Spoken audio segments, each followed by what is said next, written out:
Arena presenta.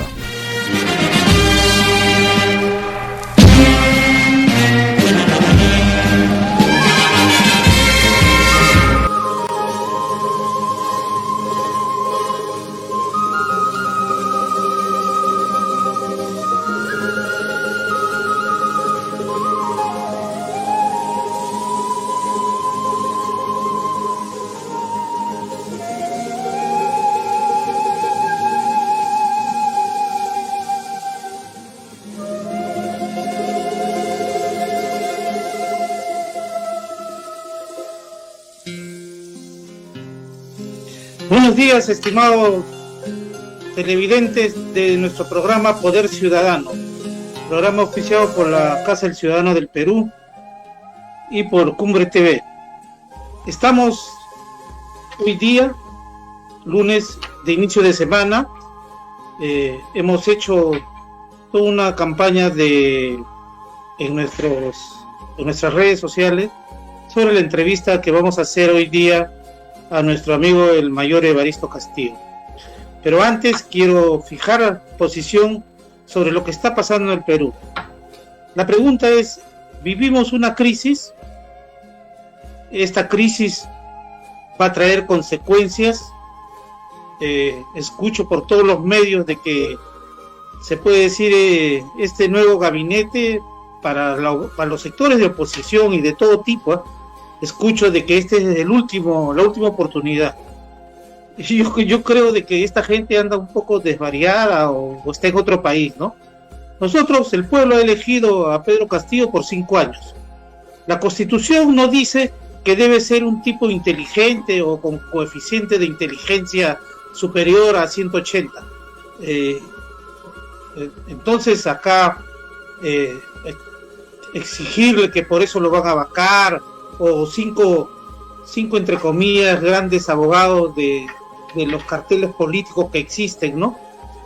Como Lourdes Flores, como Fernán Altuve, como incluso este abogado que fue un hombre de izquierda, Ángel Delgado, o otros dos abogados más. 5 personas firman una solicitud de declarar vacante por traición a la patria a Pedro Castillo. La verdad es que el haber dicho en un programa de que consultaría al pueblo sobre darle mar a Bolivia sin especificar si le da soberanía o no, él no ha dicho absolutamente nada de eso. Y cuando tenemos antecedentes que 2 presidentes ya le han entregado mar a Bolivia y le han ampliado por 99 años, en verdad yo a estos 5 abogaster les diría, ¿no? Porque todos son defensores de grupos de poder económico acá en el Perú. Ellos estarían incentivando, por un lado, la vacancia, por otro, y declarándolo todavía traidor a la patria. Miren ustedes, hasta ese extremo, la señora Lourdes Flores, para mí una abogada sinvergüenza, ¿no? Para decir esto hoy día en canal que le he escuchado. Están haciendo una tenaza. Por otro lado, el Congreso, que no ha querido al gabinete Héctor Valer, ¿no? No le ha querido, se puede decir, dar el aval, y por eso es que ha traído como consecuencia su renuncia y todo ello, lo que ha producido. Pero esto es normal de que un gabinete sea aceptado, ¿no?, por el Parlamento, y es constitucional incluso que nuevamente haya otro gabinete. El hecho, puede haber muchos gabinetes. ¿Quién dice que esto se puede decir, tiene un tiempo o tiene una cantidad determinada que puede hacer uso, y si no, lo votamos al presidente? Algo así viene diciendo la clase política, que anda bien desubicada, en verdad, ¿no? Lo que pasa es de que hasta ahora no asimilan la derrota electoral que tuvieron hace 6 meses, asimismo no asimilan que ellos ya no son gobierno ahora, ¿no? Ahora gobierna el presidente Pedro Castillo, aliado con algunas fuerzas políticas también, y que de alguna otra forma, por resultados, nuestra economía sigue estando bien, ¿no?, con algunos problemas, pero evidentemente no estamos en una crisis económica que el pueblo pues repudia a su gobernante o al gabinete. Yo veo, la verdad, un extremismo verbal de parte de la clase política, ¿no? Bueno, esto lo dejo ahí porque va a ser parte del debate con el mayor Evaristo Castillo.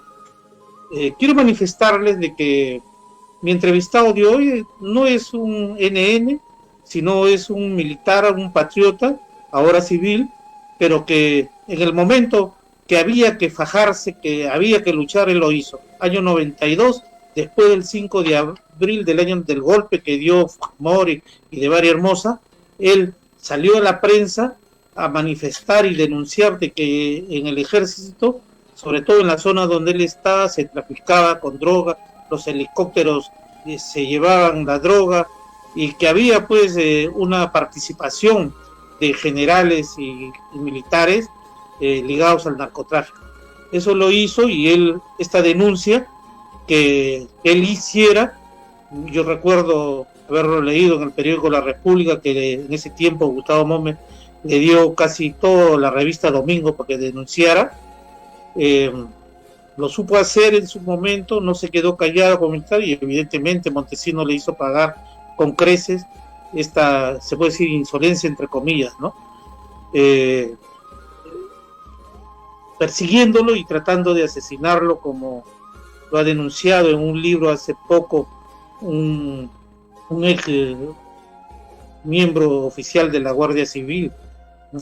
Entonces, lo que yo observo es de que Evaristo ha sobrevivido, fue asilado por Naciones Unidas en España para salvaguardar su vida y la de su familia, ya que la persecución era, la consigna era matarlo, y incluso le habían puesto precio a su cabeza. Evaristo es un hombre, un luchador, ¿no? Un luchador, un político también muy serio, y creo de que él hace tiempo debió ser un buen candidato a la presidencia de la República, pero la construcción de partidos siempre ha sido un problema que se ha tenido, ¿no? Yo creo que en esta etapa es superable. Con esto quiero manifestarles de que hemos hecho en producción una pequeña sinopsis de su vida, y hay que también resaltar que su padre de él, el mayor Evaristo Castillo Uribe, fue un vencedor de las guerrillas en el año 65. El mayor Evaristo Castillo en diciembre ha hecho un libro sobre estas acciones y se ha develado en un busto en la Escuela de Comando de nuestro ejército peruano, dándole pues se puede el reconocimiento histórico político al mayor Evaristo Castillo Uribe. Se ha develado, como les dije, un busto y se ha puesto una placa en la Escuela de Comandos, ya que él fue un forjador de la Escuela de Comandos. Entonces, Evaristo no es, como les dije al comienzo, un NN, un cualquiera, ¿no? Él es un patriota, un hombre que abrazó también el ideal de su padre de servir a nuestra patria y se enroló al ejército y en la escuela de oficiales, y fue un hombre que tuvo una carrera pristina, una carrera se puede decir acelerada, y cuando era mayor del ejército fue becado para que estudie en varias escuelas políticas a nivel internacional. Particularmente nuestra producción de nuestro programa ha hecho una sinopsis de su vida que la queremos compartir a nuestro público. Entonces vaya al público de Lima, al público del Perú y al mundo globalizado que nos ve, sobre la vida del mayor Evaristo, hacer una introducción antes de presentarlo. Mayor Ejército Peruano Evaristo Castillo Ast. Nació un 20 de abril en el distrito de Iquitos, provincia de Maynas, región Loreto, Perú. Siendo sus padres el Mayor Ejército Peruano don Evaristo Efraín Castillo Uribe, héroe de la pacificación nacional y vencedor de las guerrillas de 1965, y doña Inés Yolanda Ast Vargas, mujer de familia tradicional de origen ítalo-portugués. Por la profesión de su padre, vivió su infancia viajando y estudiando en diversas localidades del interior del país. También estudió en la ciudad de Buenos Aires, Argentina. Adolescente ingresa al Colegio San Miguel y luego al prestigioso Colegio Militar Leoncio Prado, Callao, donde concluye sus estudios secundarios. Ingresa en 1972 a la Escuela Militar de Chorrillos, en Lima, Perú. Egresado del Colegio Militar Leoncio Prado promoción XXV. Oficial del Ejército Peruano promoción Juan Bautista Zubiaga. Mayor de Infantería. Estudios realizados. Curso de paracaidismo Escuela de Paracaidistas del Ejército. Curso de contrasubversión Escuela de las Américas Panamá. Curso contrasubversivo Escuela de Comandos. Curso básico de Infantería Escuela de Infantería. Curso avanzado de Infantería Escuela de Infantería. Curso de Operaciones Psicológicas Escuela de Operaciones Psicológicas. Curso de Guerra Política Escuela Fuxing Kang Taiwán. Puestos ocupados. Comandante de Sección de Infantería. Teniente instructor del Batallón de Cadetes de la Escuela Militar de Chorrillos. Comandante de Compañía de Infantería. Jefe de Sección de Personal Estado Mayor de Batallón de Infantería. Jefe de Sección de Inteligencia Estado Mayor de Batallón de Infantería. Jefe de Sección de Logística Estado Mayor de Batallón de Infantería. Jefe de Sección de Instrucción y Operaciones Estado Mayor de Batallón de Infantería. Jefe de Sección de Asuntos Psicosociales Estado Mayor de Gran Unidad. Auxiliar de Operaciones Estado Mayor de Gran Unidad. Auxiliar de Inteligencia-Estado Mayor de Gran Unidad. Jefe de Seguridad Personal y Coordinación del Ministro de Defensa. Asesor de Guerra Política Frente Político Militar del Huala-Aga. Jefe Operaciones contra el Narcotráfico y la Subversión en el Frente Huala-Aga. Político Militar años 1991 al 1992. Jefe Comando Político Militar del Sauce Tarapoto. Jefe Comando Político Militar Valle Huaura Sayanu Aral. Durante la dictadura de Fujimori fue asilado político en España debido a sus denuncias contra la corrupción en el ejército en relación con el narcotráfico. Contra el ex asesor presidencial Vladimiro Montesinos. El ex comandante general del ejército general Nicolás Hermoza y otros oficiales de alta graduación. Nombrado por el Estado defensor del Estado de Derecho mediante Ley 27534. Es autor del libro La conjura de los corruptos, Narcotráfico 1. Es autor del libro 1965 Guerrillas, La batalla madre. Portada única en la historia del periodismo peruano. Que aunque la historia oficial la esconde, es la primera que corresponde al punto de quiebre del silencio oficial y del rumor y murmullo a media voz sobre lo que significa la corrupción por narcotráfico en la vida política y nacional del Perú.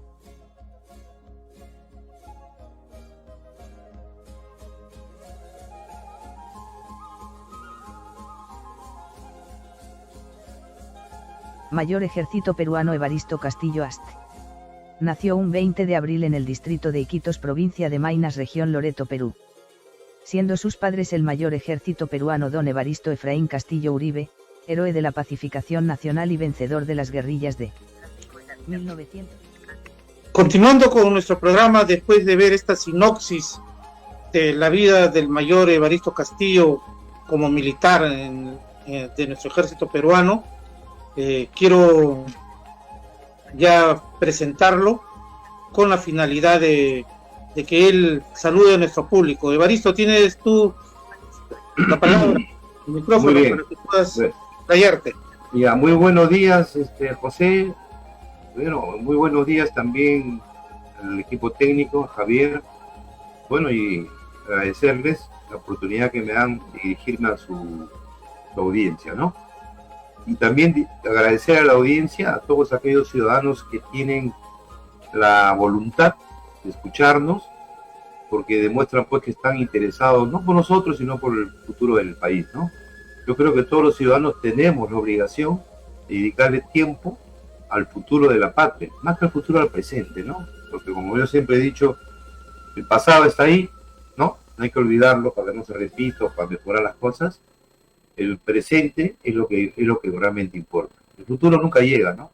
Mañana será para el futuro. Entonces, yo creo que el hombre tiene dos etapas en la vida, el pasado y el presente. El futuro no me interesa.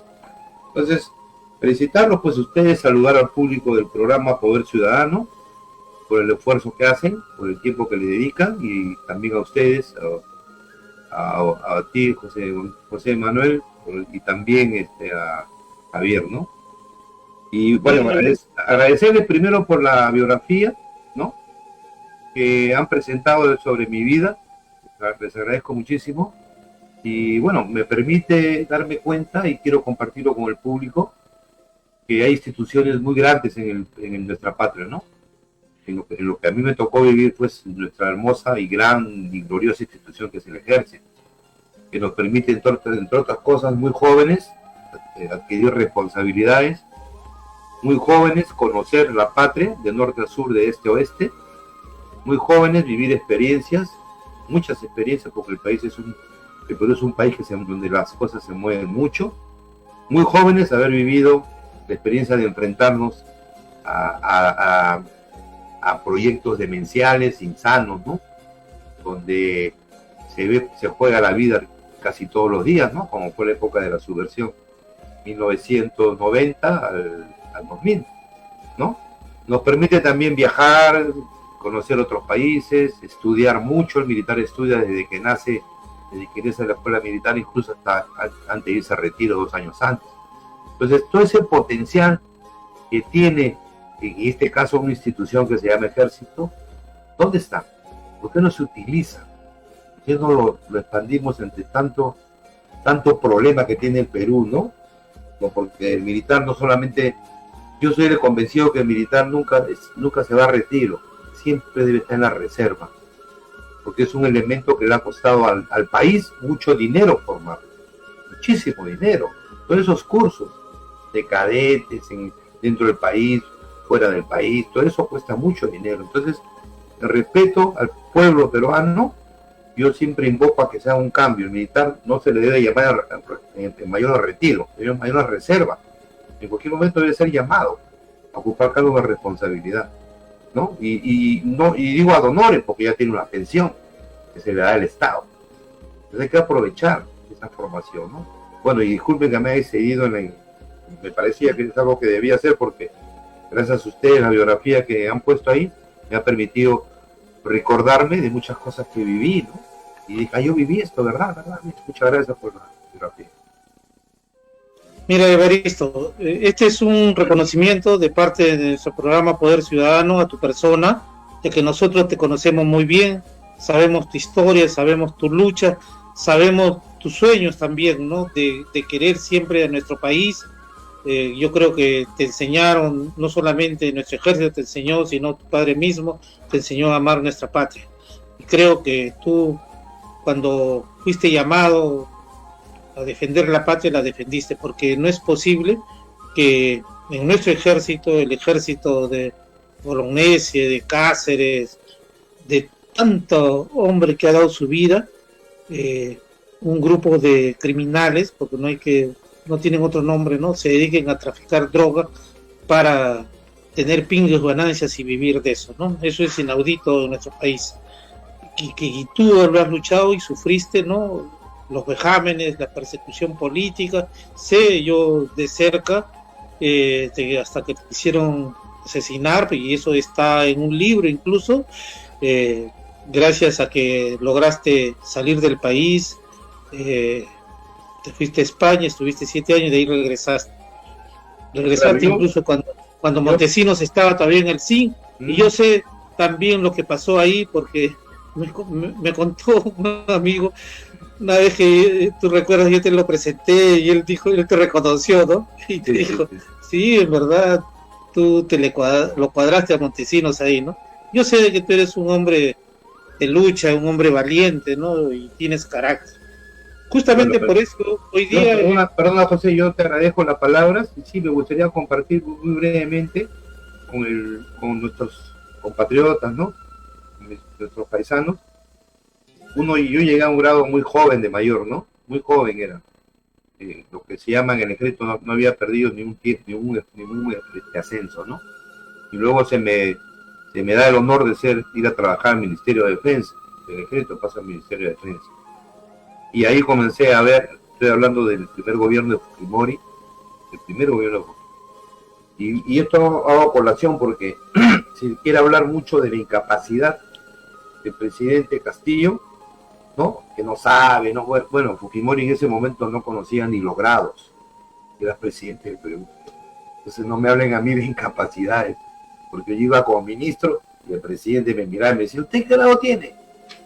¿Usted qué más? ¿Él o usted? O sea, y era el jefe supremo de las Fuerzas Armadas. Entonces no me hablen pues de los presidentes capacitados, que hay que ser muy capacitado, ¿no? Porque es una desgracia que un presidente, jefe supremo de la Fuerza Armada, no sepa ni siquiera los grados. Entonces, pero más que eso, la experiencia de vivir ahí y ver pues el manipuleo que hacía de Vladimiro Montesinos de unas Fuerzas Armadas, ¿no? Cómo la sometió, ¿no? Por medio de preventas y un montón de temas de corrupción que ya todo el país sabe. Pero luego lo peor es ir al Alto Guayaga, zona altamente conflictiva por el tema del narcotráfico, y descubrir un montón de cosas que son ciertas. Es verdad. Yo no lo digo yo, lo dice un montón de gente. Yo lo único que hice es solamente sacar y decir, oiga, esto pasa, hay que pararlo, ¿no? Claro, la gente tenía temor a perder su carrera, a que persigan a su familia, a que lo quieran asesinar, todo lo que hicieron conmigo, ¿no? Entonces, eso pasó, eso es cierto. ¿Y quién fue? Fujimori y compañía, los que hoy en día quieren nuevamente detentar el poder. No tienen escrúpulos para nada, no lo tuvieron. Ahora, peor aún, menos los tienen, porque tienen mucho poder económico y un espacio político muy fuerte. Entonces, mucho cuidado con lo que le puede pasar a Perú. A veces mejor es que continúe nuestro presidente Castillo, que todos los hemos elegido, aunque no hayamos votado por él, el país lo ha elegido, es una realidad. Y no puede venir alguien a usurpar el poder por un montón de cosas que luego vamos a comentar. Entonces, ver que uno como oficial cumple con su deber, con su obligación de denunciar, está pasando esto, cosas muy graves, tropa cargando droga, bases militares dando protección a los cárteles internacionales de la droga. Estamos hablando del cártel de Medellín y del cártel de Cali. Estamos hablando de este famoso narcotraficante que le han hecho una película, Escobar. Estamos hablando, pues mira de lo que estamos hablando, no se trata de cargar 500 kilitos, sino en esa época de esa película que tiene Netflix, que seguro muchos la han visto, es mucho desierto. ¿Y quién aprovisionaba de pasta básica de cocaína a esos cárteles? ¿No? Sobre todo al Escobar, que era el poderoso. Nosotros, la Fuerza Armada, con helicópteros de nosotros, con tropa que cargaba la droga, nosotros. Los oficiales estaban ahí, no sabían qué hacer, porque de arriba venía la orden. Y de eso hay un juicio que está ahí paralizado. ¿Qué pasa con el Ministerio Público? ¿Qué pasa con el Poder Judicial? Claro, cuando se comienza este juicio, Montesinos tendría todavía un gran espacio de poder, porque ejercía un control muy fuerte en el Poder Judicial. Todavía quedan algunos rezagos, pero que no sea muy importante. Entonces ese juicio se dilató, se manipuló, y era increíble. Yo lo he vivido. Cómo me persiguieron al extremo de decir que yo era miembro del MRTA y convocar al servicio de inteligencia de la policía en una reunión presidida por el ministro del Interior de ese entonces para ordenar que a mí se me elimine, o sea, se me asesine, diciendo que yo era un hombre infiltrado del MRTA y que yo sacaba armas del ejército y le daba al MRTA. Entonces, la orden era fingir mi asesinato, que había sido Sendero, o sea, la contraparte entre ellos, ¿no? ¿Quién iba a hacer? El servicio de inteligencia de la policía. Felizmente, se opusieron y dijeron, señor ministro, señor general, por escrito, porque muchos de esos señores oficiales de la policía hoy en día, amigos míos, conocían mi trayectoria y decían, pues este señor no puede ser, no le creemos, dando la orden por escrito. $30,000 el que me eliminaba y bueno, tenía que ir al SIG y le pagan su plata. Así funcionó y eso está escondido. Entonces todas esas cosas, todavía quedan muchas cosas más que decir, y ahí yo entendí, ahí comprendí a mi joven, a mi edad de 38, 39 años, cómo las mafias manejan el gobierno, manejan el Estado peruano. Porque a mí me persiguieron todos la justicia militar, el alto mando de ese entonces del ejército, ¿no? El Poder Judicial no oía, era indiferente a mi denuncia. La prensa era indiferente, sino solamente por don Gustavo Mome, que fue el único que fue receptivo a esta denuncia. Los demás, la mayoría de los demás medios económicos, no, silencio total. Entonces, porque estamos hablando del narcotráfico, estamos hablando de la droga, que tiene mucho poder, ahora mismo que estamos conversando. No se tiene conocimiento de ningún capo en la cárcel peruana. Sin embargo, somos los primeros productores de cocaína en el mundo, y bueno, y de hoja de coca, y etcétera, etcétera. Muy grave, porque una sociedad que esté envilecida por la droga, no va a progresar. Necesitamos que la casa se ordene. Entonces, yo quería compartirles, porque yo dentro de mi juventud y mi formación militar correspondía informar al comandante general del ejército. Eso fue lo que hice. Sin embargo, allí era al revés, que manejaba la pandilla, era el comandante general del ejército de ese entonces, general Hermosa, hoy en día preso, con Montesinos, y se volvió todo al revés. Terminé siendo perseguido, bueno, muchísimas cosas que no se las deseo a nadie. No persiguen solamente a uno, persiguen a tu familia, a tu mujer, a tus hijos, o sacan del colegio, lo botan de la villa militar. Todo un aparato del Estado contra una persona por decir lo que todo el mundo ve, mira, pero nadie denuncia, ¿no? Y luego, a Dios gracias, felizmente, señor, en paz descanse, el doctor Pérez de Cuellar, que no tuve el honor de conocerlo nunca, coordinó con España, con ese entonces el presidente Felipe González, y me sacaron como asilado político. Pero yo no lograba entender cómo yo, que cumplía con mi labor, con mi obligación, con mi deber, tenía que irme de mi patria, tenía que quedarse los demás, que todos sabían, porque hasta el poder político internacional también sabía cómo se movía la droga, lo sabía la DEA, lo sabía el gobierno norteamericano, pero no se trataba de luchar contra el narcotráfico, sino darle uso político. Entonces ahí entendí que tenemos problemas muy serios de fondo, muy serios, porque no pueden las mafias enquistarse y manejar el Estado peruano como mejor les parezca, en ese entonces manejar una parte importante de la Fuerza Armada, ¿no? Y todos los poderes del Estado que tanto nos jactamos, ¿no? La democracia, la institucionalidad, no funcionan, no sirven, porque sirven a intereses, porque no sirven al pueblo peruano, que lo que quiere es una sociedad formal, decente, de oportunidades, donde podamos nosotros desarrollarnos y nuestra familia, en paz, con seguridad pública, con educación, transportes y un montón de cosas repetitivas que todos los días las hacemos, pero nadie se hace nada por mejorar. Entonces, ese es el problema de fondo. Las mafias controlan el Estado y tienen más poder. Eso hay que terminar. Es momento de comenzar a construir país. Sí, Evaristo. Yo solamente yo hice mención el libro, toda esta historia de que le pusieron precio a tu cabeza y todo eso está en el libro El sótano escondido de Salomón Soria, ¿no? Un oficial de la policía. Él da cuenta, es un libro que está en inglés y en castellano, ¿no? El sótano desconocido. Bien, hecho esto, tú eres pues un sobreviviente de una dictadura, ¿no? Que te persiguió, hasta tuvo sus tenazas muy largas, pero no pudo pues liquidarte, y eso es lo importante. Ahora, Evaristo,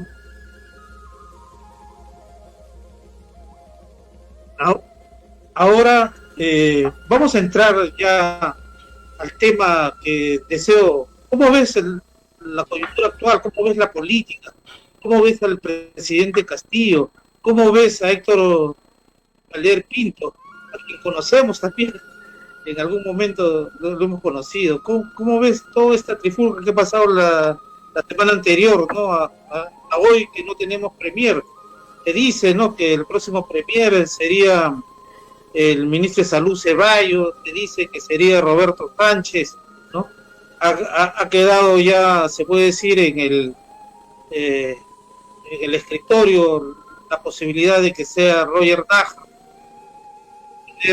Yo creo que el problema que estamos viviendo ahora, para Sí. situarnos bien, es un tema de un estudio profundo, rápido, como lo hemos hecho el día de ayer, anteayer, pero es profundo el tema, porque hay muchos, este es un problema, el Perú está viviendo problemas de fondo.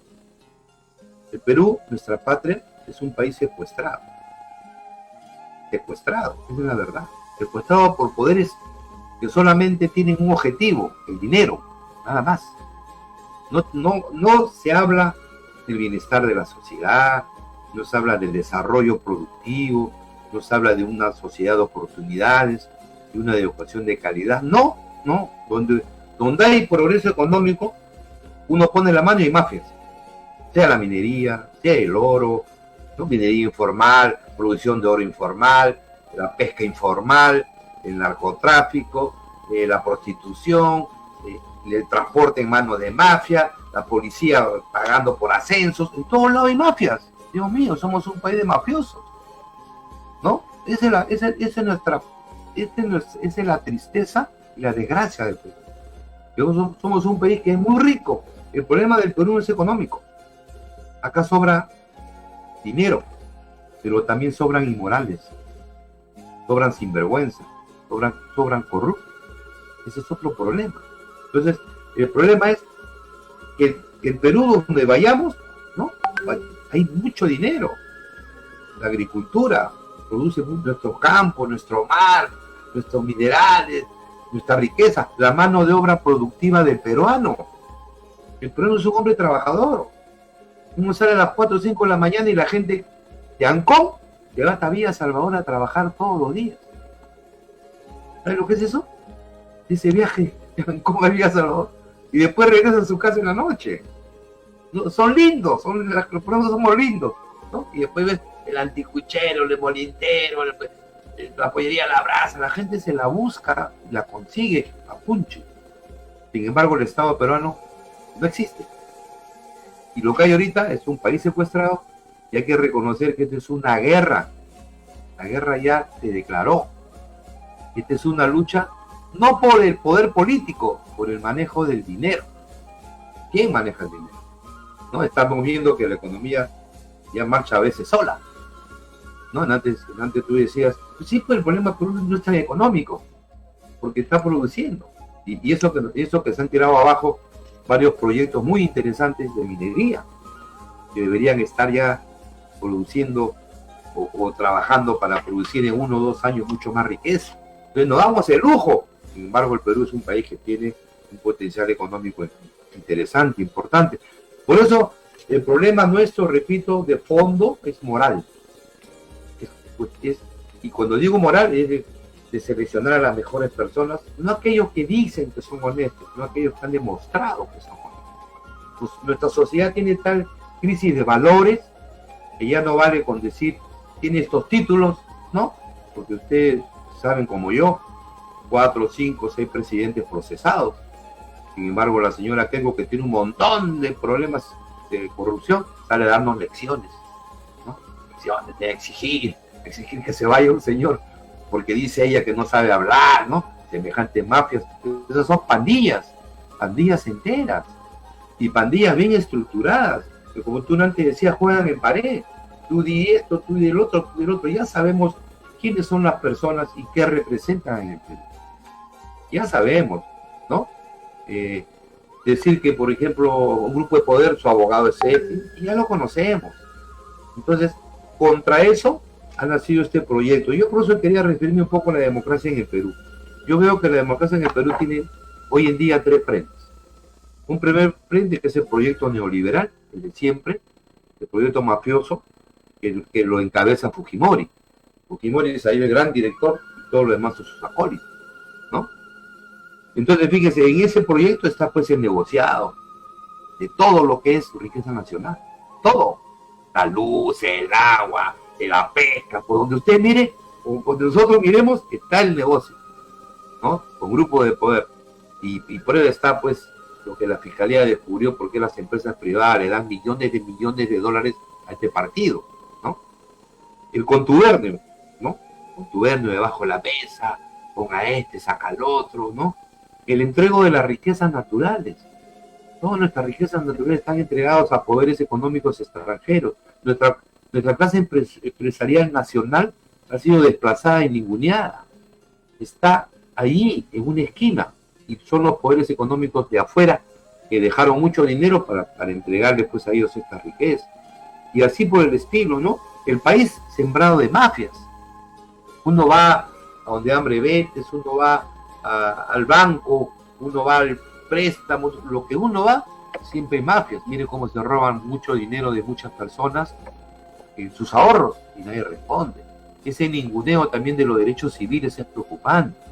En el Perú el ciudadano prácticamente vive en sobresalto porque si puede poner sus ahorros de toda la vida y mañana se lo roban y nadie le responde. Dentro de 2 años le dicen a ver qué hace. Eso es, y después nos hablan de que vamos a ir, que somos un país candidato a la OCDE, ¿no? Que la OCDE sabemos que es un... Yo he vivido en Europa, he vivido 7, 8 años, ¿no? Y siempre donde he estado, siempre he estado al tanto, creo que me he preocupado por aprender y estudiar mucho. Estuve también en Estados Unidos, en Washington un tiempo. Bueno, ¿y por qué les digo esto? He estudiado en España, en un instituto de mucho prestigio, donde el rey de España es el presidente de ese instituto, ¿no? Salí número 1 en ese curso, creo que me he preocupado por estudiar. Y así por en Taiwán, también hice un curso de desarrollo de guerra política muy interesante. Entonces, creo que me he preocupado de eso. Entonces, y he adquirido la experiencia. Entonces he visto, he dicho, caramba, ¿por qué nos pasa esto? ¿Por qué nos pasa aquello? Y nos pasa pues porque hay ciertos poderes que negocian todo lo peruano. Entonces, volviendo al tema de la democracia, ¿no? Ese es un frente, el proyecto neoliberal, que allí está, que es el que tiene ahorita el país secuestrado.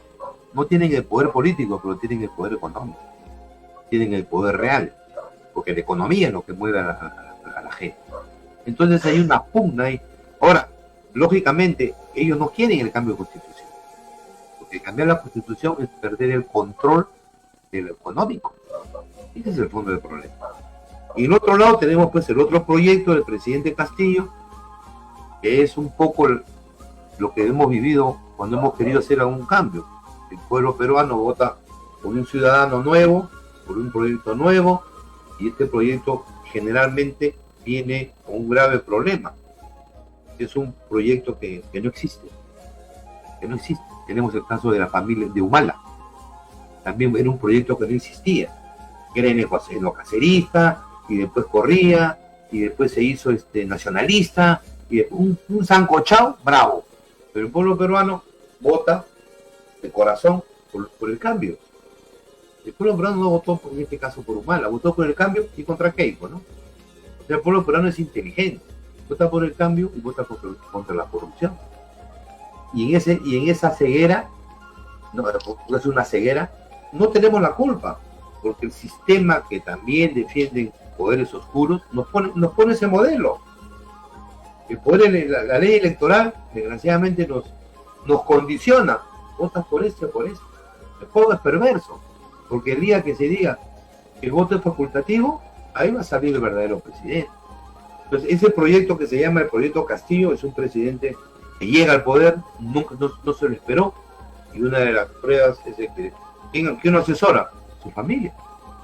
De 6 asesores, 5 son familiares, porque no tenía proyecto, porque no termina de hacerlo. Ojalá logre elaborar un proyecto mínimo, pero es como Yantumala. Tampoco no se recuerdan acaso que habían pasado 6 meses y Humala salió en una revista diciendo me pellizco frente al espejo porque todavía no creo que soy presidente. O sea, le habían puesto a la banda, tenía el poder, habían nombrado ministros y se seguía pellizcando. Oiga, por favor, ¿qué es esto? ¿No? Sin embargo, hoy en día al señor Castillo, pues, que le insulta y todo. Yo no soy partidario tampoco del señor Castillo, pero soy consciente de que nosotros lo hemos elegido, el país lo eligió, y tiene el derecho a gobernar. Bueno, y luego tenemos pues el tercer frente democrático. Fíjense que son aquellos que quieren un país diferente. Esa es la fuerza que está escondida y oculta, ¿no? Porque fíjense que en la primera vuelta, en la última, y esto ha sucedido en todas las elecciones, en el caso de que nos ocupa ahora, el presidente Castillo tuvo una votación, salió primero, segundo Fujimori, bueno, pero el peruano que no votó por nadie eran 8 millones. Eran 8 millones. Ese es el partido que ganó las elecciones. Porque la primera vuelta es la que dice que cuánto vale cada uno. La segunda vuelta ya sabemos que el voto anti-Keiko de siempre permite que Castillo llegue. Pero no es que hayamos votado por Castillo. Se votó contra todo eso que representa y personifica el fujimorismo, ¿no? Que ya lo conocemos. Entonces, la primera vuelta es el termómetro para nosotros. Ahí ganó el que no quiero a nadie, porque habiendo 20 candidatos, esos 8 millones que llevaban, porque el segundo llegaba a 3 millones, o sea, que le doblaba. Esos 8 millones de peruanos que somos nosotros, que queremos un cambio real. Somos los que realmente tenemos que hacer algo, no sé, yo creo que es importante. Pero Evaristo, dime. Evaristo, mira, tú que hablas de este tercer grupo de 8 millones, no tiene representación política, no tiene una expresión política. O sea, en la sociedad peruana, o sea, siempre va a haber gente que no va a votar. Uno, porque le dice no a todo, ¿no? O sea, hay un fenómeno político que está muy de moda hoy en día que se llama alpinchismo, ¿no? Le llega al pincho todo, o sea, ni los políticos, nada, o sea, el joven o ya personas maduras, no les interesa, ¿no? Entonces, porque el sistema de alguna u otra forma también te lleva a que tú tomes esta opción, ¿no? Yo, en la medida que no exista una representación política, antes, por ejemplo, Sendero salía a decir no votar, ¿no? Y había pues 2 millones, 3 millones que no votaban, como ha sucedido en estas últimas elecciones, pero no es porque Sendero ha dicho no vote, ¿no? Sino ya la gente parece que por el miedo a la pandemia, ¿no? Porque se ha hecho en plena pandemia el proceso electoral. Y hay factores que explican que estos 8 millones, pero lo que sí debemos resaltar es que en la segunda vuelta el que tuvo 8 millones fue Pedro Castillo, 8.470.000 votos. O sea, es el presidente más votado de toda Latinoamérica, porque ningún presidente, incluso el chileno ha ganado con 4 millones y pico, por si acaso hace un mes. Entonces, él tiene una representación social, hay una expectativa social, se puede decir en la sociedad peruana, si bien que es cierto, no un seguidismo a Pedro Castillo, pero sí hay una esperanza, porque el pueblo peruano también se caracteriza por cifrarse esperanza. Y por eso es que yo te digo, ¿no? Es la hora que los que están en esa tercera, se puede decir, en esa tercera opción, eso que tú llamas, en ese escenario de los que no votaron, de los que hicieron su voto incluso, es la hora de que ese sector tenga una representación política, social, y pueda de alguna u otra forma apoyar hacia lograr éxitos en la política, porque nosotros no queremos un castigo mediante un golpe de estado de alguien del país, o lo voten, ¿no? Sino de que él cumpla promesas. Sus promesas fueron factibles de realizar, ¿no? Por ejemplo, ¿quién no quiere una mejor salud? ¿Quién no quiere una mejor educación? ¿Quién no quiere que se generen fuentes de trabajo? Claro, pero acá mira, perdón, José, mira, y acá pasa lo siguiente. Mira, en la primera vuelta los ciudadanos no votaron esos 8 millones, no porque no quieran, porque no se sentían representados por ninguno, porque la mitad más uno estaban procesados, y los demás eran don nadie que decían, acá estoy, veo yo, vota por mí, o gente que viene cada 4 años a ser candidato, al caso de Fernando de Soto, ¿no? Entonces, seamos realistas, la gente quiere votar, lo que pasa es que no se siente representado, entonces no vota por ninguno, estos son 8 millones, ¿no? Y ahora, lo que tú dices, sí pues, la gente, entonces al final, en la segunda vuelta, pues Castillo es un presidente legítimo y legal, Y es correcto, es presidente, pero entonces tiene que entender que en la primera vuelta tuvo solamente 19%, y que la mitad son profesores amigos del magisterio, la otra mitad son de tendencias de extrema izquierda, ¿no? Entonces, sobre esa realidad debe gobernar. Entonces, yo creo que sí, y para gobernar y hacerlo bien, tienen que entender cuál es el origen, cuál es la esencia, cuál es el espíritu de ese voto. Entonces, él tiene que necesariamente, ¿no?, dejar de lado esa izquierda arcaica. Hay una izquierda errática, mediocre, está Evo Morales. El Perú no es Cuba, el Perú no es Ecuador, el Perú no es Venezuela, el Perú no es Bolivia, el Perú es Perú. El Perú es Perú. Yo te lo digo que he viajado bastante, y siempre cuando he llegado, yo estaba en Bolivia también, estaba en Venezuela, Hugo Chávez era mi amigo personal, yo nunca fui chavista, porque los peruanos somos diferentes, somos distintos. Los peruanos nos gusta vivir bien, comer bien, nacemos rebeldes, somos gente que nacemos honesta, venimos de hogares donde nuestros padres nos han enseñado a ir a la iglesia los domingos, donde nuestras madres usaban mantilla. Venimos de un hogar rico, donde los hermanos se quieren, donde la familia se preocupan de nuestros mayores. Nosotros no somos como ellos, no somos mejores, porque no soy nadie para decir si somos mejores o peores, pero sí somos diferentes y somos muy buenos. Entonces a Perú no le va a llegar acá, a Perú no le va a pasar lo que le pasó allá. Yo vi el proceso de Venezuela de cerca, cerquita, porque repito, yo, si había un peruano amigo de Hugo Chávez, he sido yo, amigo desde que éramos cadetes. Sin embargo, nunca me identifiqué con ese proyecto, a pesar que él como amigo me invitaba todos los años, y yo me iba un mes allá, a su casa, mi amigo personal. Y decía, no, esto no es para nosotros, decía, nosotros somos distintos, nosotros somos los magos de la vida, vemos cómo nos hacemos felices. Entonces, eso. Y luego hay otro importante elemento que tenemos que tener en cuenta, que es las Fuerzas Armadas. Las Fuerzas Armadas son los grandes observadores de este proceso que está viviendo el Perú, ¿no? ¿Por qué? Porque es el pueblo. El año pasado nomás hay que ver que cuando se ha recibido los oficiales, de los 120 y tantos, 125, creo que tengo muy seguro los datos, 29, 30 eran procedentes de tropa, de cuarteles, de hogares humildes.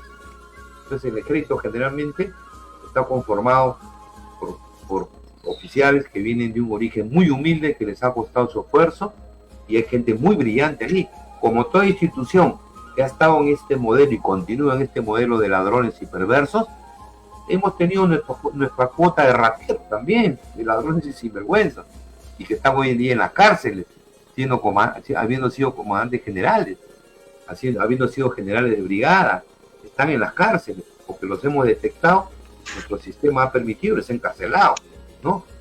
Pero en general las Fuerzas Armadas, y en particular el Ejército, es el gran observador de lo que está pasando. ¿Qué está pasando? ¿No? Porque definitivamente hay una responsabilidad que asumir. No nos olvidemos que del 90 al 2000 el partido político de Fujimori fue la Fuerza Armada. Eso no podemos ocultar, ¿no? Y no es hablar de la Fuerza Armada, eso es una realidad. Y ahí cabe una reivindicación. Deberíamos hacer una ceremonia para reivindicar el honor de las Fuerzas Armadas y pedirle perdón a las instituciones porque fueron utilizadas por gente sin escrúpulos, donde se veían señores generales repartiendo almanaques, o ya hemos hablado de narcotráfico, de un montón de negocios y negociados que hacía Montesinos y que repartía los ascensos como le daba la gana, porque él, así como ahora se venden en la policía, según el mismo jefe de la policía, bueno, en ese entonces se repartía a cambio de muchas cosas, ¿no? Entonces, esa historia negra no exime a las Fuerzas Armadas de ser un observador, el más importante de la realidad nacional. Además, los tiempos han pasado, son otros oficiales jóvenes con mucho mayor preparación, con mucha mayor experiencia. Yo tengo el gusto de conocerlos,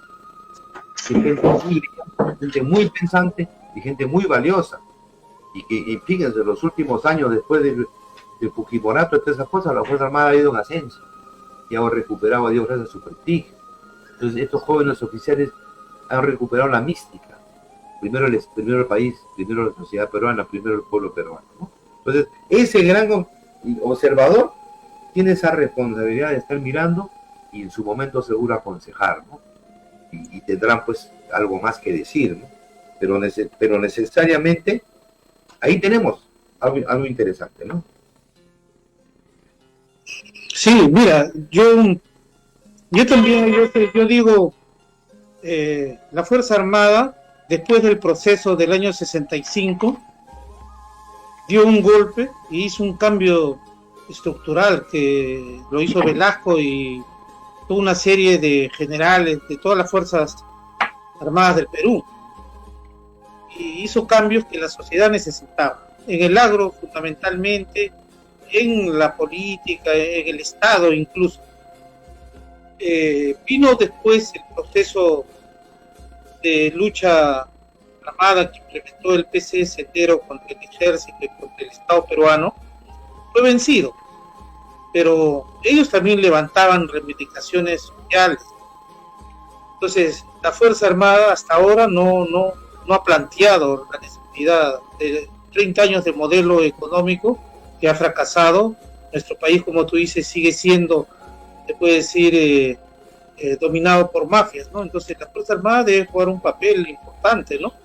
Yo creo en un segundo en las cato, ¿no? En un segundo. Pero yo creo que la Fuerza Armada ya jugó un papel importante, porque fíjense, en los últimos 5 o 6 años que hemos vivido, hay una crisis permanente de esta democracia mega rara. No, yo no le veo mucho de democracia. Es incipiente, que está creciendo. Mira, la democracia, o es democracia, o existe o no existe. Eso que existe a medias, que va creciendo, que es un proceso. Bueno, esa es una explicación. O no comparto esa explicación. La Fuerza Armada se ha transformado en garante de la democracia. Porque fíjense, los propios civiles han pedido a grito golpe de Estado. Increíble. Los propios civiles que dicen que respetan la Constitución, que se rasgan la vestidura por la Constitución, que se golpean el pecho. Muchos de ellos candidatos a la presidencia se llevan la Constitución por delante, que ahora quieren usarla para tumbar al presidente. Ellos pedían golpe de Estado. Ellos. Pero era la derecha. Pero era la derecha en nuestro país, ¿no? Lo que no estoy era diciendo, los sectores democráticos. Claro. No, pero ellos representaban a partidos políticos, ¿no? Inclusive hubo una carta de 80, 90, 100 personalidades, entre ellos muchos generales o militares retirados, pidiéndole al comandante general del ejército, al jefe del comando conjunto, que dé un golpe de Estado. Imagínense, fíjense a lo que llegamos. Entonces, ¿qué democracia defiende? ¿Qué constitución defiende? La de ellos, los intereses de ellos, ¿no? Y entonces, ¿qué ha pasado? ¿Qué contradictorio que al final las Fuerzas Armadas, que antes se le acusaba de golpista, hoy en día se ha constituido en la garante de la garantía de la democracia? La continuidad de la democracia hoy en día se la demos a las Fuerzas Armadas. A un general como Astudillo, que fue insultado, vapuleado, le han dicho de todo, y ese mantuvo. Señores, yo soy el comandante general del comando conjunto y debe respetar esto, la Constitución. La respetó. Y yo le digo porque era pues increíble que se le agreda, se le diga de todo, porque respetaba la Constitución, y lo que tenía que respetarla es lo que me insultaba. Entonces, fíjense qué importante es unas Fuerzas Armadas como la que tenemos. Te repito que son jóvenes hoy en día, los que están en el comando son jóvenes, brillantes. Yo tengo la suerte de haber conversado con ellos algo. Están en una posición de construir país por esta Constitución, democracia. Quiero hacerte una pregunta porque, mira, yo conozco, he seguido de cerca al general Astudillo cuando era comandante general, ¿no? Me parecía un hombre bien intencionado, un patriota, un nacionalista que yo llamo dentro del ejército. Y yo vi cuando incluso hacían frente al Pentágono, hacían mítines, ¿no? Barrenechea hacía un mítin con la gente del APRE, el Fujimori, todas las fuerzas pidiendo la intervención de la Fuerza Armada, ¿no? Y él se mantuvo, evidentemente, ¿no? Él mantuvo una posición de mantenerse, se puede decir, en el lugar donde la Constitución le ha dado, ¿no? Pero el general, y esta era la pregunta, ¿no? Tú que creo que eres su amigo, lo conoces, él él renunció a ser comandante general por no reconocer al presidente Castillo, porque tú sabes que el ejército hace un reconocimiento al presidente después de lo que le hace el Congreso, ¿no? Él como mira, dos comandante cositas, general dos debió cositas. hacerlo, pero él dos renunció. cositas. Entonces quiero saber por qué, Ya. si esto es verdad o qué lo motivó a él renunciar. Yo creo que hay dos cosas, ¿no? Primero, de que el general Astudillo ha sido un oficial que ha tenido la suerte, y además por sus méritos, de tener una buena formación profesional. El general Astudillo no solamente es soldado, es un científico. Él de teniente estuvo haciendo estudios en el Instituto Científico Tecnológico del Ejército. Es ingeniero, tiene varias profesiones, ¿no? Y muy buenos puestos, tipo estudioso. Hasta el grado de comandante, si mal no recuerdo, él era un oficial científico en el ejército. Y después volvió a ser un oficial de armas, ¿no? Volvió a la infantería y ha ocupado cargos muy importantes en grandes unidades históricas, ¿no? En la unidad, el BP-39, que es la madre del paracaidismo en el Perú, en la escuela de comandos ni se diga, ¿no? Ha sido comandante de brigadas de fuerzas especiales, o sea, está imbuido de una mística, ¿no? Como muchos de nosotros, y yo me considero, tenemos una mística muy fuerte. Amamos en demasía nuestra institución, damos la vida por la institución, porque somos conscientes de que todo lo que nos ha hecho, nos ha llenado el corazón esa institución. Viajar a pueblos alejados, enfrentarse a la subversión, sabiendo que te podían matar, ¿no? Y sin gran ventaja, ¿no? Entonces, él está imbuido de eso. Entonces, yo no me jacto de ser su amigo personal, lo conozco, creo que bastante bien. Yo fui teniente instructor cuando él era cadete, lo conozco muy joven, ¿no? Pero yo no hablo esto porque sea mi amigo, porque sí lo conozco bastante bien, pero amigo no es tanto, ¿no? Pero sí he visto su actitud y su comportamiento público, ¿no? Ahora, el ejército en el tema de la pacificación nacional ha sufrido mucho. Lo que pasa es que el ejército lleva sus sufrimientos de manera estoica. Somos muy estoicos, sufrimos estoicos, ya sabemos lo que es ser estoico, ¿no? Un hombre que asume su sufrimiento y es resiliente, se recupera de él. Entonces, han habido muchas familias militares pintadas, muchos oficiales asesinados en la puerta de su casa con un balazo en la cabeza, no en enfrentamiento. Cuando ha estado en la puerta de su casa, ha venido en su carro, le han metido 80 balazos. O sea, eso no es guerra en ningún sitio del mundo, ni siquiera es conflicto, eso es un asesinato a mansalva. Entonces han habido muchas familias militares que se han imputado. Han quedado muchas jóvenes, señoras viudas, con sus niños, y mucho desamparo, porque el Estado no los amparó como debía. Entonces, ante un reconocimiento de un proyecto marxista, leninista, mariateguista, que lo decían públicamente, y parece que al profesor le faltó ahí decir, no es tanto así. Entonces, no, él, por su honor militar, ¿no? Y eso hay que reconocerlo.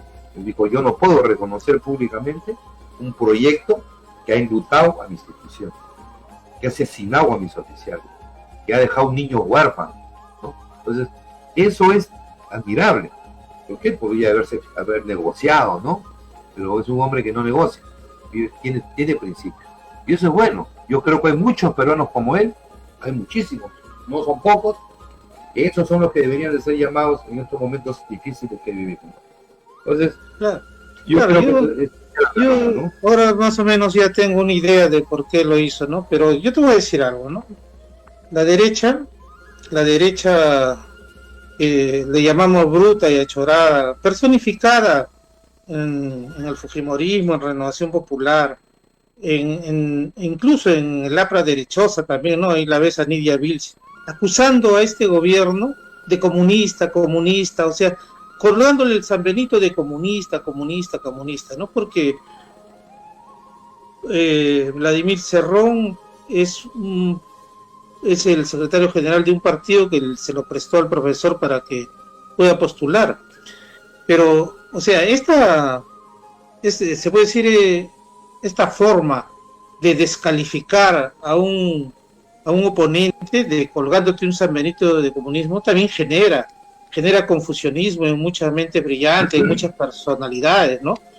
pero tú sabes muy bien, ¿no?, de que Pedro Castillo no es ningún comunista. Él fue de Perú Posible muchos años, 15 años.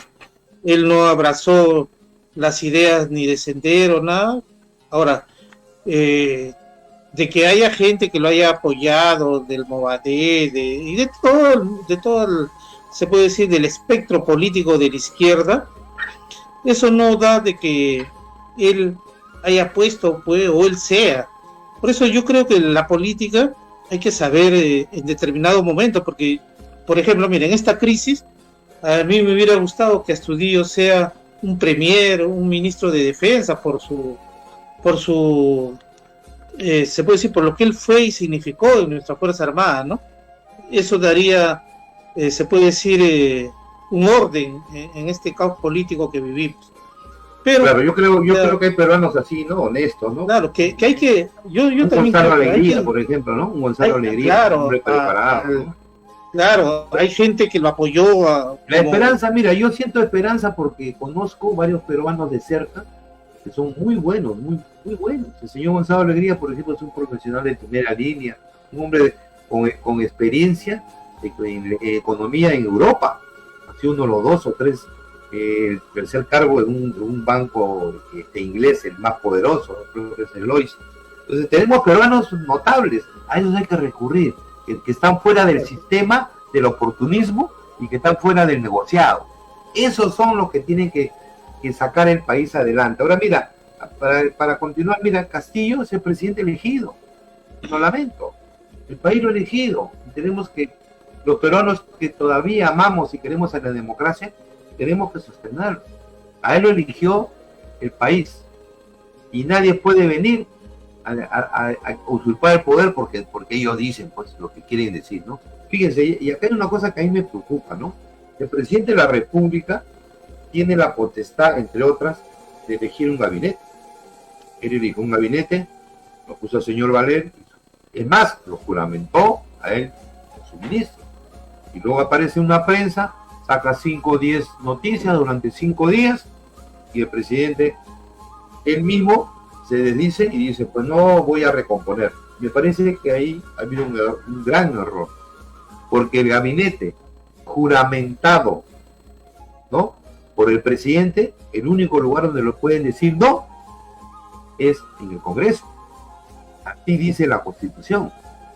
Yo no puedo opinar como Congreso de que no me gusta, entonces por eso me lo cambio. Y el presidente dice, ay, sí lo voy a cambiar. Me parece que eso debilita mucho la democracia, porque según el juego democrático, según la Constitución, según el juego de poder, yo, presidente, nombro mi gabinete. Y si a ti no te gusta Congreso, allá me lo tumbas con argumentos. Y yo no puedo salir a decir, no, como la prensa dice, como me dice, yo no estoy defendiendo a Valer, por si acaso, no estoy defendiendo. Pero lo que quiero dejar claro es que el campo de batalla es el Congreso, no era la prensa. Y además, yo no entiendo cómo es que yo como primer ministro ya juramentado le mando al Congreso, deme fecha, y el ministro no te voy a dar fecha porque no me gusta, y dice que no pasó nada. Oye, ahí hay un vacío, ahí está pasando algo terrible, porque ahorita eligen otro parlamento, otro gabinete, y puede decir, tampoco le puede gustar al Congreso, y dice que o a la prensa, y dice que es una disposición que ha dado el Tribunal Constitucional. Oye, eso es inconstitucional, porque el campo de batalla dice, la Constitución nos señala los campos de batalla. Tú eres presidente, nombra tu gabinete y listo, y juramentalo. Ahí vamos. Mándalo allá. El Congreso dice, ven para acá, y ahí si quiere lo hace polvo. Pero en el Congreso. No pueden en el interín decirse, no, pues no te quiero porque no me gustas, porque yo sé que me han contado que le pegaste a tu mujer, que tu hija dice. A ver, eso no es así. Así fuera cierto y real, y repito, yo no defiendo a Valer, no defiendo a nadie, lo que defiendo es el procedimiento. Eso dice la Constitución. Y yo creo que ahí se equivocó. La salida ha sido anticonstitucional. No se ha respetado la Constitución. Y eso debe quedar claro. Claro, y es lo que ha generado una crisis. Corremos el riesgo, porque entonces ella va a decir que sí lo va a recibir al gabinete que le guste. Y perdón, el gabinete no lo nombra el Congreso, lo nombra el presidente. Y ellos solamente controlan ¿no? Hay un control político. Entonces, desde ahí, ellos mismos están jugando a debilitar la democracia que tanto dicen defender, ¿no? Después otro punto, el tema del gabinete en la sombra. Bueno, todos los presidentes han tenido un gabinete en la sombra. Ese es un cuento, claro, por supuesto. Porque tú solo no puedes manejar tantas cosas. Tienes que tener un gabinete en la sombra. No, ahora, no es gabinete en la sombra, sino es un gabinete de asesores donde el presidente consulta, ¿no? Porque ellos no aprueban leyes, ellos no dan leyes, ¿no? Bueno, yo creo que le dirán gabinete porque le dirán, oye, tu asesor, veme tales sectores, tales sectores, entonces le llaman un gabinete en la sombra, que es válido, al contrario. Claro, pues Fujimori lo tuvo Alan García, lo tuvo hasta claro. Panini, tuvo sus asesores. Pues yo cuando escucho ayer, por ejemplo, media hora de programa a mostrarles quiénes son los asesores, si ellos fueran el poder detrás de las cosas, queriendo inculcar en la mente del televidente de que acá hay un gobierno oscuro, un gobierno de una dictadura, de un gobierno comunista, utopía, ¿no? Como lo dicen, ¿no? Oiga, esto la verdad, cuando yo analizo, me da risa, ¿no? Y yo le digo acá desde nuestra cámara, desde nuestro espacio político, le decimos al presidente de que él continúe, ¿no? Él continúe haciendo que respalde sus propias decisiones que él toma, ¿no? Yo lo veo a un presidente, pues, que está en base a periodicazos se pone a temblar, y eso me parece que genera crisis política y crea lo que es peor, vacíos políticos, ¿no? Acá, por ejemplo, es que la lucha por la lucha por el poder económico, creo que ya está clara, claro. Acá, fíjate, hay dos cositas que quería decirte. Yo creo, como tú, que decías al inicio, yo creo que ya no hay espacio. ¿Por qué? Ya no hay espacio para mucha maniobra política. Yo creo que ya en los momentos difíciles que nos tocarían vivir, ¿no? Y creo que no me equivoco, es el Congreso y los poderes económicos, los poderes fácticos, ya están en una sola línea. Vacar al presidente. Vacarlo sí o sí. De ahí viene pues, que en entrevistas traición a la patria, que porque, mira, el gobierno peruano nunca ha dado soberanía a todo lo que ha otorgado los países vecinos, jamás. Y Kiwinsa, ¿ya? Ni el mar que ha dado en hilo, siempre ha dado cesión de uso. O sea, yo te lo cedo para que tú lo uses, pero no tienes la soberanía, es mía. En eso, entonces, esa es otra gran mentira, ¿no? Que se ha manejado, ¿no? Entonces, la cosa es muy clara, cesión de usos es una cosa y soberanía es otra, que la mantenemos como Estado peruano, ¿no? Eso que quede claro. Y sin embargo se agarran de eso que porque el presidente dijo, traición a la patria. Es muy voluble, eso no va a pasar a mayores, pero ya va a generar lo que quieren, pues, ¿no? Malestar, ¿no? El presidente está regalando territorio. Yo tampoco defiendo al presidente, pero yo sí lo invoco a que corrija. Tiene que corregir muchas cosas. Yo creo, ojalá tenga él la suficiente claridad de llamar asesores importantes, que los hay, repito que los hay, y poner ministros que vean por el Perú. No es el momento del comunismo en el Perú. Ojalá algún día, y si así la vida lo permite, habrá un gobierno comunista, como lo ha habido en Francia, como lo ha habido en Brasil, como lo han habido en países que, bueno, pues, que hoy en día son potencia. El comunismo no es malo, es el tipo de comunismo que quieres practicar. Ahora mismo en España hay varios ayuntamientos comunistas que son muy buenos. Sin embargo, el comunismo en el Perú no ha llegado a su momento. El comunismo en el Perú requiere de mucho, de mejorar mucho, de modernizarse mucho, de aprender. Los tiempos han cambiado. Los tiempos han cambiado. ¿No? Entonces, nosotros tenemos que ver de que no hay doctrina mala, pero hay doctrina que ya está en desuso, ¿no? Eso es importante, ¿no? Listo, la gran desgracia de nuestro país es que no somos nación aún. somos un proyecto de nación y no se ha consolidado, ¿no? Por eso es que no puede, acá en nuestro país, gana un comunista. ¿Por qué los partidos comunistas no se legalizan, ¿no? Al toque son reprimidos. Recuerda la Constitución del año 32, que estuvo vigente hasta el año 77, que prohibía a los partidos comunistas, ¿no? Entonces, hoy el mundo ha cambiado. Yo creo de que incluso el propio jurado hace 2 o 3 años le impidió a Movadé inscribirse, ¿no? Habiendo sido reconocido como la mejor organización que había presentado sus firmas en una forma sin falsedad, también habían presentado sus firmas, ¿no? Yo conversaba con un amigo general, creo que tú también eres tu amigo, general Barrante.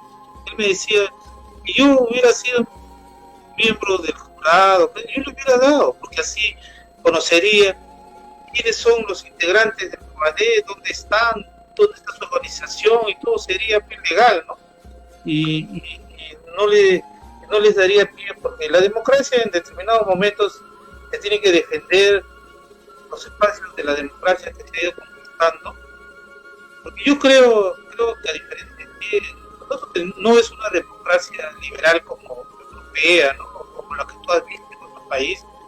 La democracia es tan incipiente que en estos momentos fue periódico que determina quién es el presidente o que saca al presidente, ¿no? Entonces, eso porque es una democracia imperfecta, ¿no? Porque acá tú ves los programas de William, de Beto Ortiz, de ahí, este señor que tiene su noticiero, ¿no?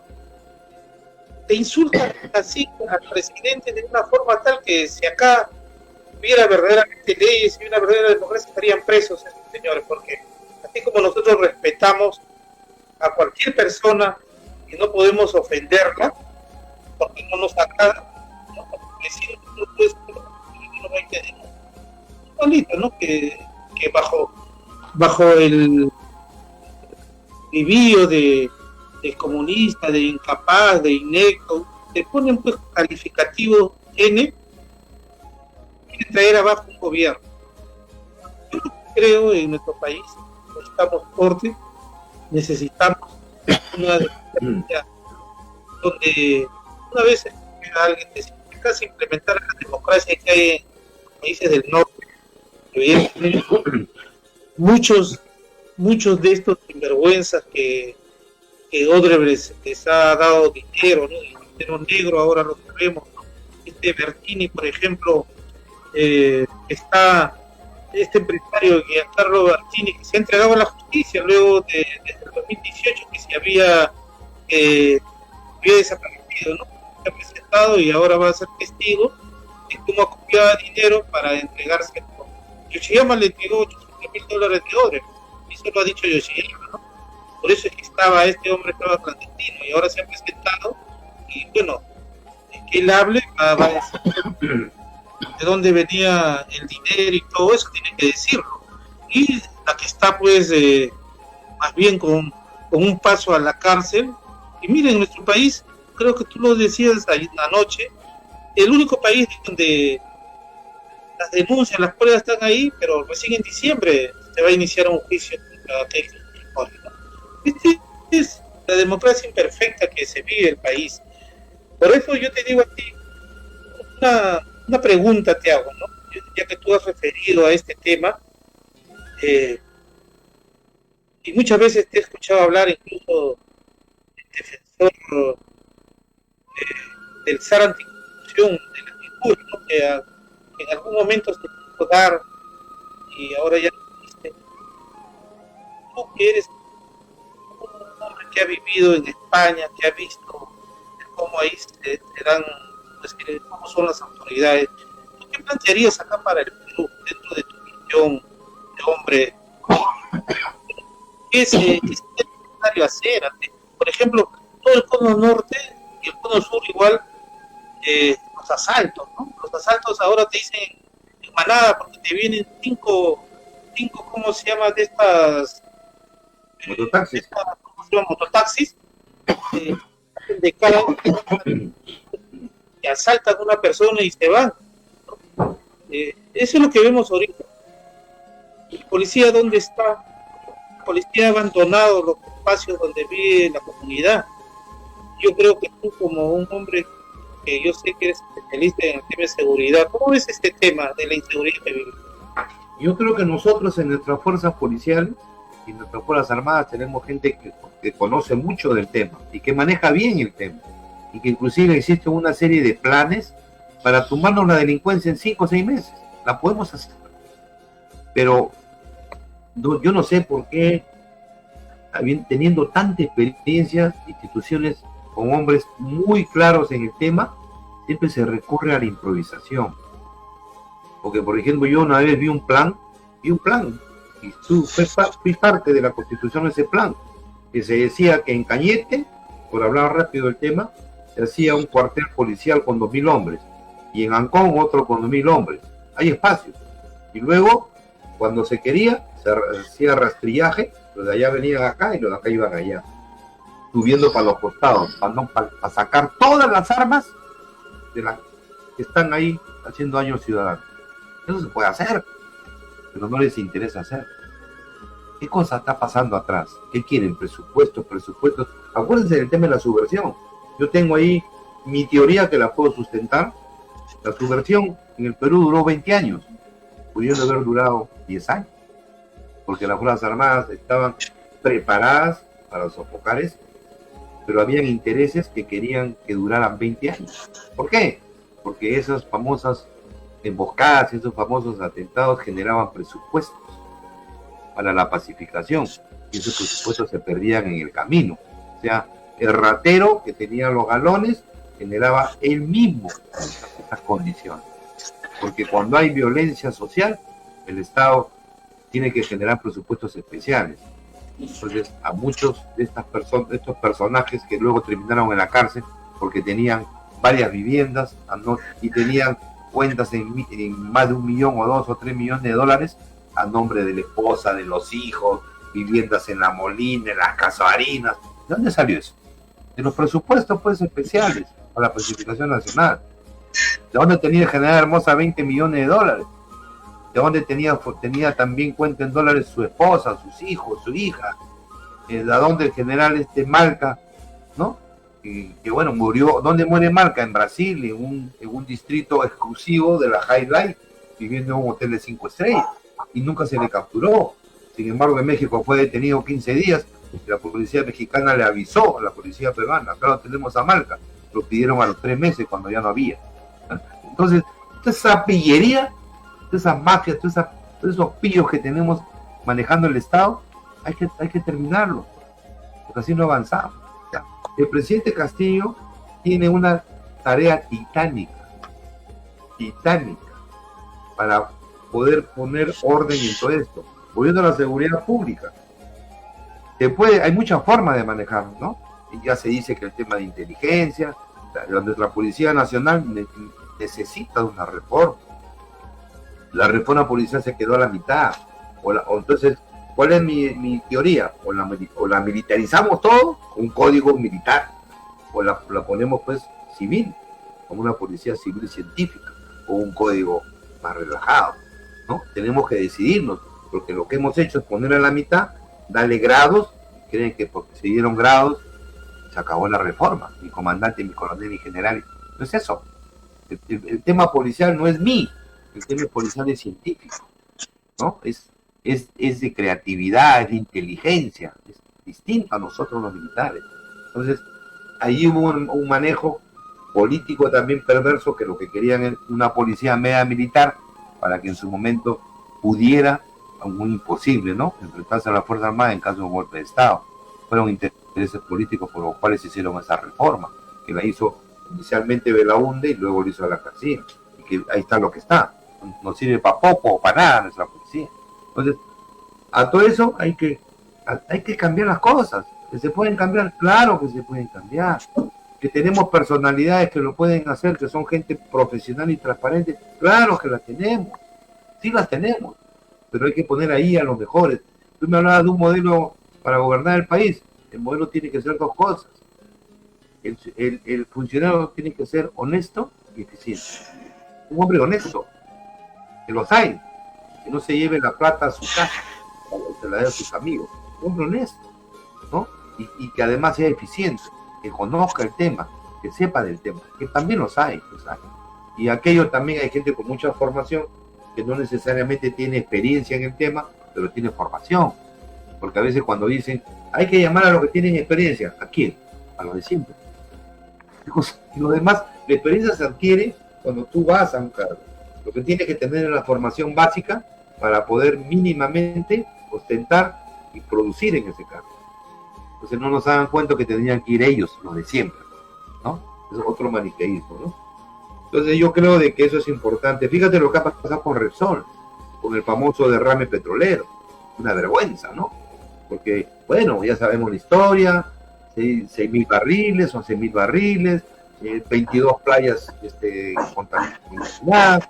Sin embargo, y los invito a los hermanos peruanos, vino el secretario de Estado para Iberoamérica, ¿no? Un señor, creo que es Juan Fernández Secuesta, algo así, español. Yo lo escuché y me dio una lección que se me cayó la cara de vergüenza. Nos dio a entender que el problema era que Repsol Perú, manejado por funcionarios de Repsol Perú, o sea, manejado por peruanos, no servía para nada. Que le daban vergüenza que a un ciudadano se le dé una canastita con 2 kilos de arroz para que su familia coma. Que le daba vergüenza que se estuvo usando escobas y recogedor de basura para limpiar las playas. Y él dijo, no vamos a escatimar nada, ningún gasto. Y en marzo le entregamos las playas limpias, ¿no? Nos habló también, y fue más allá, es lo que dio vergüenza ajena, ¿no? Cuando dijo, necesita funcionarios que tengan día, necesita una policía respetada y respetable, hasta con nuestra policía se metió. Y el secretario de Estado ya nos dijo que éramos un mamarracho de país. Escúchenlo. Sí, lo escuché. Este señor en 6 minutos nos ha disfrutado, ¿no? Y escucha, qué vergüenza, ¿no? Y fue más allá, habló del Poder Judicial, se metió como diciéndoles, ustedes le pasa esto porque en ningún sitio funciona, no funciona el país, eso es lo que nos dijo. Y después se fue diciendo que sí, y vaya a ver, veamos ahorita cómo están trabajando, hay un montón de dinero invirtiendo y las playas están mejorando muchísimo. Y yo sé que lo van a cumplir. Yo he tenido la suerte, repito, de vivir en España 7, 8 años, capaz 9, de ser amigo de muchos políticos españoles, y mis respetos a muchos de ellos. También tienen sus cosas como en todo país, pero la mayoría es gente con mucha formación, con mucho compromiso con su país. Por eso ahí vemos que hay ese juego democrático, ¿no? Y cuando uno llega a Europa, la entrada de Europa es España, ¿no?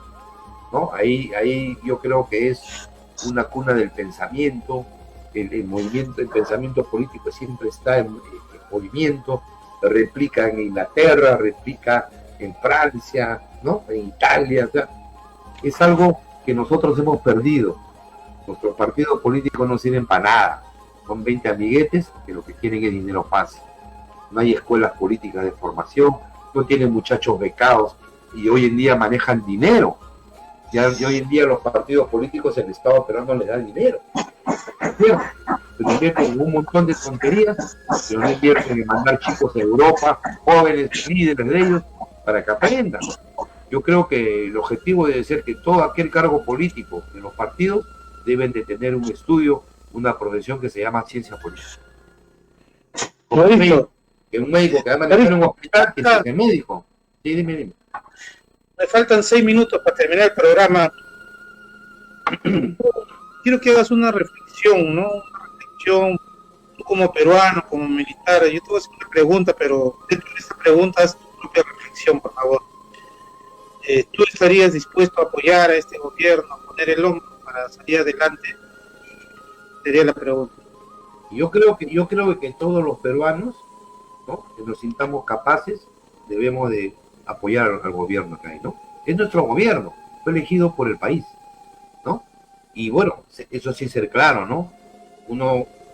Usted me da un cargo, él me ofrece un cargo, yo para este cargo sí estoy preparado, para este no, y mi compromiso es este, ¿no? Mi compromiso es transparente. Necesitamos funcionarios públicos que ya no estén cuestionados, que todos los presupuestos del Estado lo inviertan en el país. Tenemos que decirle a todos nuestros hermanos ciudadanos de que habemos ciudadanos peruanos honestos, que no todo es malo, hay muchísima gente honesta. En ese sentido yo sí estaría dispuesto a apoyar en el sentido de que vamos a hacer obra, pues. Estos son los objetivos. Si usted no me deja, pues me voy, ¿no? Es otro, había que ser el compromiso de ambas partes, ¿no? Yo les presento mi plan de trabajo, déjeme trabajar, ¿no? Porque creo que es momento de que el país avance, ¿no? Tenemos todas las condiciones para avanzar. Evaristo, una última pregunta. ¿Qué hay del proyecto que tú estabas construyendo, Arena? Bueno, Alianza Revolucionaria Nacionalista. Bueno, el proyecto Arena existe, está caminando, ¿no? Por lo que tú antes dijiste, es muy cierto. Tenemos el problema era pues la construcción de partido que cuesta mucho dinero. Tuvimos acercamiento de varios financistas, pero con fondos no decentes. Yo tuve la llamada de un abogado que fue abogado de narcotraficantes, que ofreció $2 millones para hacer partido, y dije que no, que muchas gracias, no, por ahí no va, ¿no? Era muy, te hablo de hace 5 años cuando había que juntar 800.000 firmas, ¿no? Ahora yo creo que con esta nueva ley que ojalá se termine de implementar es más factible, ¿no? Y habrá gente, ciudadanos honestos que pueden poner pues un dinero decente, 1.000, 2.000 soles, porque yo creo que si el origen es decente va a ser el objetivo y decente va a ser la finalidad. Si el origen es malo, lo que comienza mal termina mal, ¿no? Entonces por eso que yo siempre me he retraído en ese sentido, es decir, señores, hay en el partido Arena, hay muchos areneros a nivel nacional, hay muchísimos que exigen lo que tú acabas de decir, ¿no? Hay que hacer partido, digo sí, pero en condiciones normales, para poder exigir y poder cambiar, porque el cambio de la sociedad sí es un proceso. Tenemos que acostumbrarnos a que las cosas buenas son las que estén primando, ¿no? Alguna vez me dijo, lo malo cunde, lo bueno también cunde. Cuando la gente ve algo bueno, también quiere imitar al hombre bueno, al hombre exitoso, al hombre que no le robó a su país, ¿no? Y no le hizo daño a su institución, y que se mantiene incólume. Yo creo que en ese sentido, mi vida personal, yo agradezco mucho a mis amigos, agradezco mucho a Dios, ¿no? Porque a veces uno cuando pasa estos momentos tan difíciles, mira al cielo, ¿no? Y bueno, no me arrepiento, soy un hombre feliz, estoy contento, sigo acá en la brega, y bueno, encantado de ser peruano. Yo tengo nacionalidad peruana española y puedo irme mañana a vivir en España, no lo voy a hacer. Lo hice en ese momento porque me sacaron de Perú y por protección a mi vida, la cual a mí nunca me sentí yo a punto de venir a matar, pero sí, era cierto, porque uno no cree de que si uno ha recibido formación de tantos años, sea el mal el que va a hacer eso. No puede, al momento no se cree, después dije, no, así era. Claro, indigna, ¿no? Que el mal esté imperando, ¿no? Bien, Evaristo, yo quiero terminar este último minuto agradeciéndote en lo personal por tus declaraciones, por tu exposición, por haberte pues hablar al público sobre tus ideales que tienes. Para nosotros es un gusto haberte recibido, haberte entrevistado, y quiero invitar a mi público el próximo miércoles. Voy a hacer todos los trámites para tenerlo al doctor Roberto Borea Odría para hablar sobre el tema de la constitución, del momento constituyente y todo eso, ya que él es uno de los juristas más versados en este tema, ¿no? Ya tengo su teléfono, he logrado contactar, y el próximo programa, pues, el día miércoles, lo invito a las 11, y te doy el minuto final, Evaristo, para que te despidas de nuestro público. Ya, yo primero quisiera agradecer, ¿no?, la tribuna que me has brindado, invocar al presidente Castillo de que es el presidente constitucional de la República, que todos tenemos la obligación de respetar el cargo, respetar la institución llamada presidencia, y esperamos, ¿no?, todavía que él logre pues sacar adelante, ¿no?, este proyecto que se llama Perú, ¿no?, tenemos todo para ser un gran país. Es cuestión solamente de centrarnos un poco y trabajar. Mucho trabajo, ¿no? Por ese lado. Y bueno, sí, pues hay una guerra interna que se llama pues el control del dinero. Hay muchas mafias, muchas pandillas por todos lados, pero esa es su función, pues, ese es su trabajo. Que abrace su trabajo con pasión, con intensidad y que gane, que logre victorias. Es la única forma de hacer país. Y luego agradecer al público de poder que tu programa Poder Ciudadano, por tu paciencia, ¿no? Por hacer lo posible, por entenderme y por dedicar tiempo, ¿no? Tiempo valioso seguro para ellos en escuchar, ¿no? Muchas gracias, yo a ti, José, a Javier también, y bueno, que viva el Perú, ¿no? Que viva el Perú siempre. Que viva el Perú, Evaristo. Muy amable. Gracias, muy amable.